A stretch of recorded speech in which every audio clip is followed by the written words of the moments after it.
She's written over 24 books for young people. Her awards have included 4 Newbery Honors, 2 Coretta Scott King Awards, and a National Book Award in 2014 for the book Brown Girl Dreaming, a book written in verse about her life growing up in the North and the segregated South beginning in the 1960s. It's a real pleasure to speak with Jacqueline Woodson, the library's presenter of the 2016 McFadden Memorial Lecture here at Northview Middle School. And Jacqueline, thank you for spending time with us and welcome to Indianapolis. Oh, thank you. It's great to be here. The book Brown Girl Dreaming, great title by the way. How did you come to write a story of your life in verse as opposed to prose?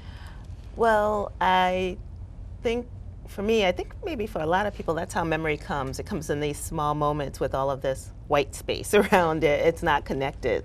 And so I thought if I wrote it as chapters, as this straight narrative, I would be dishonest to the story. And so that's how I started writing it that way.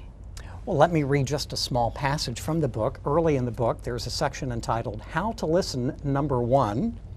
Somewhere in my brain, each laugh, tear, and lullaby becomes memory. How did you retrieve all of the memories from your life to be able to paint such a rich picture of your life from early throughout your days? I had some help.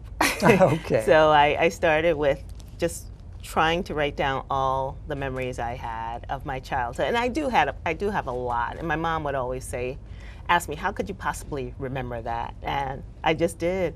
But then when I couldn't remember stuff anymore, I went back down south and I interviewed my cousins and my aunt, and then I went to Ohio. I interviewed my dad, I interviewed my aunt, who also happens to be a genealogist. So so I just had the family kind of coming in and helping me fill in the blanks. You live in Brooklyn now, correct? I do. And how long have you lived in Brooklyn? I've been in Brooklyn off and on since the 70s, but I went away to college, I came back, and I made it my home probably since the late 80s. How did growing up in the North and then of course in the South during days where segregation was still very prevalent, but even in the North, as you admit, it was still a challenge in terms of racism. How did that experience shape you as a writer? Did it give you a voice? Did it give you a purpose for your writing? I think most of my writing comes from this place of wanting to fill the gaps in history of the people who have been historically silenced and historically not mentioned in literature. And I do think that comes out of my own history and my own desire to show everyone, as many people as I can, as fully human. I think there was such a dehumanization trying to happen with Jim Crow and with that sense of trying to make some people feel like they were lesser than. And I wasn't taught that, and my mother didn't believe that, and my people didn't believe that, and I see it with other groups of people, and so I do feel like it was definitely influenced, what I'm writing is influenced by that past. And then as far as the kids and young people that you're reaching, what's the reaction you get from them about your books, and what kind of an impact do you think you've truly had on young people today? I think I've well, people say I've changed literature, right? So I've written 30-something books, and I've created this body of work that speaks to the people who have felt themselves unmirrored in literature. And so I have created those mirrors for them, and I get amazing mail from everyone, from 7-year-olds asking if I could come to their class and speak to 75-year-old white men from South Carolina who accidentally picked up their granddaughter's book and couldn't stop reading it and saw themselves in it from whatever points that they were able to engage in the literature. So it's been an interesting journey, and I get a lot of fan mail. And what's your impression of what young people today are going through, facing discrimination on various levels and various fronts, compared to what you and I faced back in the 60s and 70s?